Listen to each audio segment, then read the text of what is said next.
Jamais esperava ser vereador na minha vida. Acabei sendo.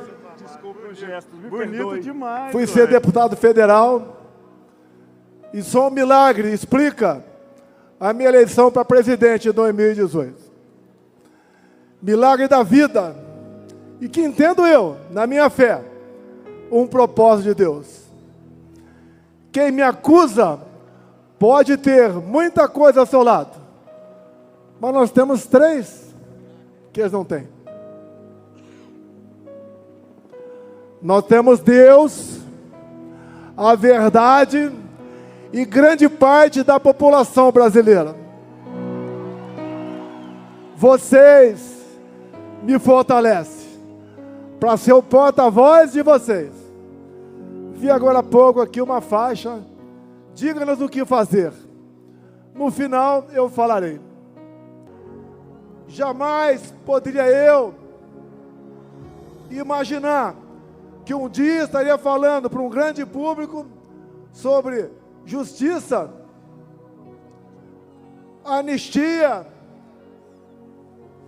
direitos, perspectiva, futuro do seu país. O que aconteceu? Por muito tempo, deixamos de lado a política. Sempre dizíamos que os políticos eram todos iguais. E as cadeiras vazias foram ocupadas com este pessoal da esquerda que está aí. Em 2018, quem decidiu a eleição foi esse cara aqui.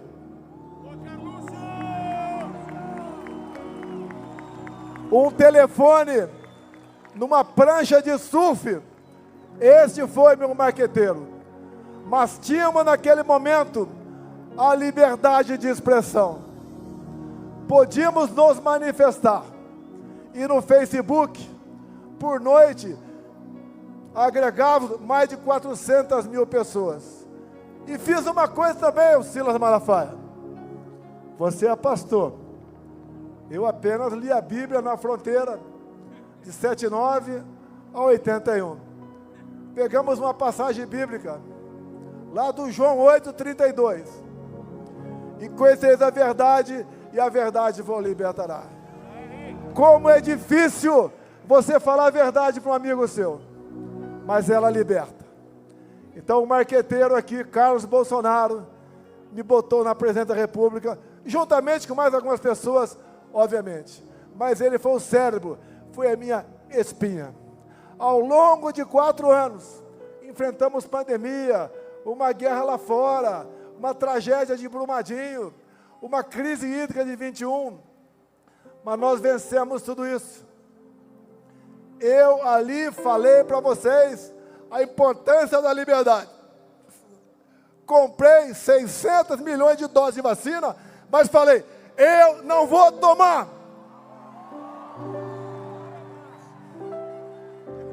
Você tem que ter liberdade para escolher o seu futuro.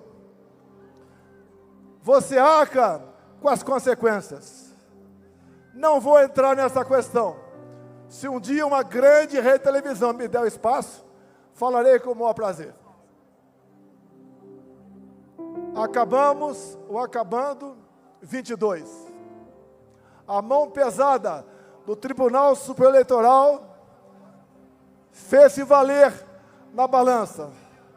Onde eu era proibido de fazer tudo, o outro lado podia fazer qualquer coisa.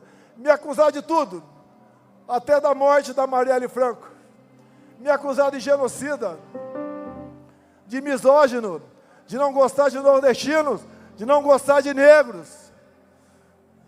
Eles podiam tudo. Tivemos até a tal cartinha pela democracia, que me tirando de lá, estariam garantindo a democracia no Brasil. Olha que eles botaram no meu lugar.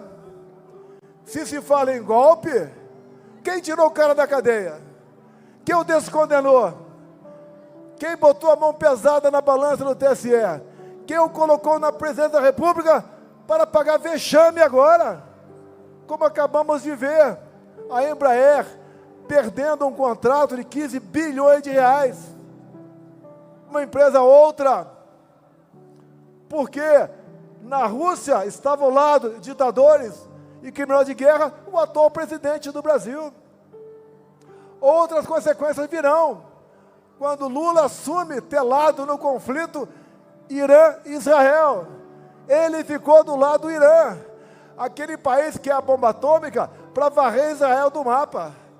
Outras consequências, infelizmente, virão contra nós. 2022 foi triste. Arrastava milhões de pessoas pelo Brasil. Aqui em São Paulo, motociata com 300 mil motociclistas. Assim no Brasil todo. 1 milhão de CACs conosco. Homens e mulheres da segurança, 1 milhão de pessoas, a grande maioria conosco. O agro conosco. Quem produzia conosco. Os mais humildes do Nordeste, levamos água para lá. Até, prezado governador Zema, o Vale de Jequitinhonha, região mais pobre do seu estado, nós conseguimos, com o nosso ministro Saxida, regularizar a exploração de lítio naquela região. Em Minas, nós resolvemos a questão da cota 762 de Furnas. Em Minas, nós conseguimos, junto com o Tarcísio, 3 bilhões de reais para o metrô de BH. Nós fizemos o possível. Não esperava, confesso, aquele resultado. Mas no dia 1º, eu me pronunciei à nação e comecei dizendo: vão sentir saudades da gente. Você só sente saudades quando alguém vai embora. Ali eu anunciei que estava indo embora. Falei também que nós não somos iguais à esquerda. Nós respeitamos a Constituição, a família. Falei muita coisa. Numa cadeia, num grupo enorme de jornalistas. No dia seguinte, o Brasil estava parado, com quase 1000 pontos de estrangulamento de caminhoneiros. Eu tive a humildade de fazer um vídeo e pedir aos caminhoneiros para que desobstruíssem as pistas, porque o Brasil pagaria um preço muito alto no tocante à economia. Se eu quisesse o tumulto, o momento seria a partir daquele, com a boa vontade dos caminhoneiros. Ato contínuo, a pedido do atual mandatário. Fizemos a transição pacífica, elogiada por Geraldo Alckmin, que foi o responsável para receber isso do nosso lado. Nós nomeamos 2 comandantes de força a pedido desse cara que está no governo agora. Quem quer dar golpe, nomeia comandantes a pedido do opositor. No dia 30 de dezembro, graças a Deus, resolvi sair do Brasil. Algo me fez sair do Brasil. Não era apenas para não passar faixa. Jamais eu passaria faixa para um ladrão.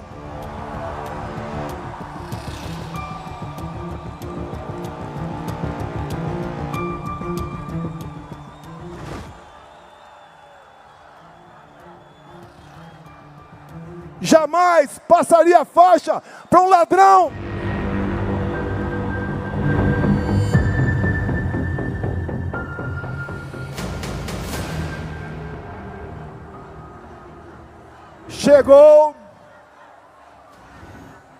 Chegou o fatídico 8 de janeiro. Um movimento, mais do que claro, orquestrado pela esquerda. Lula não estava em Brasília. No dia anterior, ele foi para Araraquara, porque sabia o que ia acontecer. Tanto é que as imagens de quase 200 câmeras sumiram. Tudo foi quebrado antes daquelas pessoas que, em parte, estavam no acampamento chegaram. No dia seguinte, essas pessoas foram presas. E assistimos hoje condenações a 14, 15, 16, 17 anos de prisão. Como a semana passada, uma mulher com 7 filhos, 6 menores, foi condenada a 14 anos de cadeia. Essa mulher era golpista? Como a Débora, que seus familiares estão aqui agora, por Maria foi confirmado 14 anos de cadeia, ela com 2 filhos pequenos. Isso não é justiça, é uma brutal injustiça. Por isso nós lutamos por anistia, que é um remédio previsto na Constituição, de iniciativa própria do Parlamento brasileiro, independentemente de qualquer um dos outros 2 poderes. É o caminho da pacificação. E quem colabora com ela, mesmo sendo algoz, concordando, é um gesto de altruísmo. Nós esperamos que essa anistia tenha o apoio dos outros 2 poderes, além do poder legislativo. Nós podemos mudar o destino do Brasil. Nós podemos trazer a pacificação. Se alguém aqui agora está reclamando da sua vida, lembre-se que pessoas iguais a você, inocentes, humildes, mães, pais, avós, agora estão olhando para cima e vendo um concreto numa penitenciária. Quem está preso e deve alguma coisa, sente. Agora, quem está preso e nada deve, isso é uma tortura. Isso é um crime que, tenho certeza, para quem acredita, não terá perdão no dia do juízo final. Alguns acham que são imortais, mas o dia de todos nós chegará. Dizer a vocês que esses que estão sendo condenados, quais acusações? Tentativa armada de sublevar o Estado Democrático. Que arma foi apreendida? Busquem as polícias legislativas da Câmara e do Senado. Nenhuma arma foi apreendida, a não ser um estilingue com algumas bolinhas de gude. Que tentativa armada é essa? Golpe de Estado, 8 de janeiro, com idosos, com mulheres, com mães, com bandeira nas costas, com a Bíblia embaixo do braço. Golpe se dá com forças armadas, com armamento, com o núcleo financeiro, com o núcleo político, com apoio de instituições, inclusive fora do Brasil. Que golpe é esse, meu Deus do céu? Onde, inclusive, o atual ministro da Defesa, José Múcio, disse há poucos meses, no programa Roda Viva, que 8 de janeiro não foi golpe. Mais ainda, 2 outros ex-ministros da Defesa falaram a mesma coisa, Nelson Jobim e Aldo Rebelo. Mais ainda, José Sarney falou a mesma coisa, e poderia aqui dizer o mesmo para quem está no carro de som. Se fosse uma tentativa de golpe, vocês não estariam aqui. E nós queremos justiça, queremos pacificação, queremos o bem do nosso país. E agora, para atender uma pessoa da faixa aqui agora, o que fazer? O ano que vem temos eleições. Aqui não é um carro para comício, é um carro para nós dizermos a verdade. Essa verdade que está lá em João 8,32. Se nós queremos que o nosso time seja campeão, nós temos que investir. Nós temos que acreditar. Nós temos que entender que as coisas não acontecem de uma hora para outra.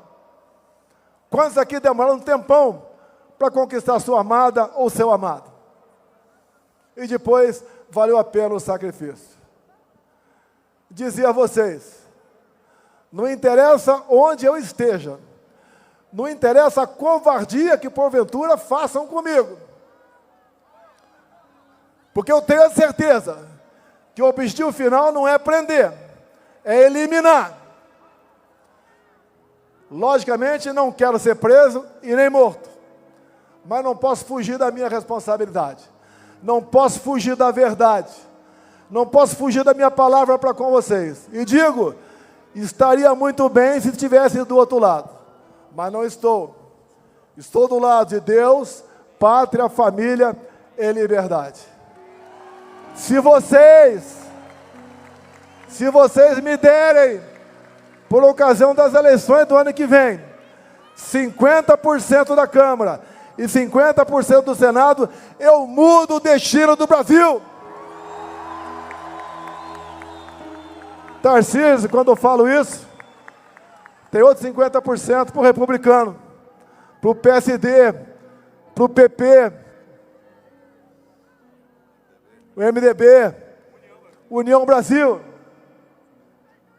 Se vocês me derem isso, não interessa onde esteja, aqui ou no além, quem assumir a liderança vai mandar mais que o presidente da República. Com essa maioria, nós elegeremos o nosso presidente da Câmara, o nosso presidente do Senado, o nosso presidente do Congresso Nacional, a maioria das comissões de peso no Senado e na Câmara. Lá no Senado, nas sabatinas, nós decidiremos quem prosseguirá nessa missão ou não. Nós indicaremos os integrantes das agências. Nós escolheremos, e não o presidente do Banco Central e todo o seu secretariado. Nós seremos os responsáveis pelo destino do Brasil. E dou um recado, não quero isso para perseguir quem quer que seja. Não quero isso para revanchismo. Eu quero isso pelo futuro do meu Brasil. Não tenho obsessão pelo poder. Eu tenho uma paixão pela minha pátria. Nós juntos, ao longo dos últimos 4 anos que estive na presidência, voltamos a vestir o verde e amarelo fora de época de Copa do Mundo. Voltamos a cantar o hino nacional com vibração. Voltamos a falar em família, célula da sociedade. Nos colocamos contra a ideologia de gênero. É inadmissível perverter crianças de 5 anos de idade nas escolas. Esse aí, o grande patrimônio de todos nós, os nossos filhos. Nós entendemos o que é legítimo direito à defesa. Viram que o morte por arma de fogo diminuiu no meu governo. Todos passaram a ganhar comigo, do empresário ou mais humilde. Vocês não viram durante a pandemia, onde muitos governadores e prefeitos pregaram ou fica em casa, a economia de ver depois, como nós demos auxílio emergencial, não houve um só saque a supermercado. Nenhum prefeito do Brasil ou do Nordeste atrasou a sua folha de pagamento, em especial o 13º. Atendemos a todos com dignidade. Aumentei em 1 ponto percentual o fundo de participação dos municípios. Levamos água para o Nordeste. Triplicamos o Bolsa Família, mostrando que quem porventura arranjasse um emprego, ainda ganharia mais R$200. O Brasil estava voando. Tivemos uma excepcional política externa, capitaneada, em especial, pelo Ministério da Agricultura, da Tereza Cristina. Comércio com o mundo todo. O Tarcísio, com apenas 7 bilhões por ano, fez milagre. A pequena, grande Tereza Cristina aqui. Obrigado por ter aceitado o meu convite. O Tarcísio fez milagre com 7 bilhões para infraestrutura. E assim foram a maioria dos meus ministros. O Rogério Marinho, que não havia sido reeleito federal em 2018, levou água para o Nordeste e fez milhares de obras. Foi eleito senador na última eleições com uma vaga apenas. E agora, ele é o grande ídolo do Rio Grande do Norte. Lá, nas pesquisas, nós estamos na frente da esquerda. Lá em Alagoas, estamos na margem de erro com a esquerda. Na Bahia, uma perda enorme. Na Bahia do João Roma, uma perda enorme da esquerda. No tocante à posição de aceitação. Nós temos como resolver o Brasil. Me permita repetir. Me deem 50% da Câmara e 50% do Senado, que eu mudo o destino do Brasil. E digo mais, nem eu preciso ser presidente. O Valdemar me mantendo como presidente de honra do Partido Liberal, nós faremos isso por vocês.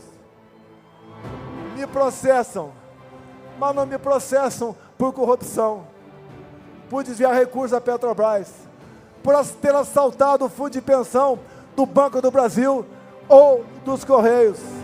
Não me processam por ter achado dinheiro no apartamento meu, ou ter um sítio em algum lugar, ou um apartamento na beira da praia. Me processam por uma fumaça de golpe. Que golpe é esse que até hoje o Mossad não está sabendo sobre ele? Minhas senhoras, meus senhores, obrigado por mais esse momento. Nós temos alternativa, mas ela se perpetua pela confiança entre nós. Não me sinto bem na posição que me encontro, me omitir, me calar. Eu apelo aos três poderes da República. Sentem, conversem, pacifiquem o Brasil. Voz de liberdade, ex inocentes do 8 de janeiro. Quem porventura quebrou alguma coisa, que pague. Mas julgar e prender de baseada, isso não existe em nosso ordenamento jurídico. Não quero crer que seja vingança de uma pessoa ou de outra. Todo o Brasil sabe o que está acontecendo. Nós queremos um Congresso altivo. Nós queremos um Supremo respeitado. Nós queremos um Executivo trabalhando para o bem-estar do seu povo e não em alianças momentâneas por parte de uma minoria em causa própria. O Brasil é um país fantástico. Repito, ninguém tem o que nós temos. Quem tem uma biodiversidade como a nossa, terras agricultáveis como a nossa, belezas naturais, um povo amigo, as mulheres mais bonitas do mundo estão aqui no Brasil. Me desculpe os casados, mas eu sou casado com a mais bonita das bonitas. Nada como homem com seu coração apaixonado. E 3 Is. A todos vocês, muito obrigado por esse momento. Vamos nos preocupar com as eleições do ano que vem. Vamos mudar o destino do Brasil. Obrigado, São Paulo. Obrigado, Brasil. Brasil, acima de tudo. Brasil, acima de tudo.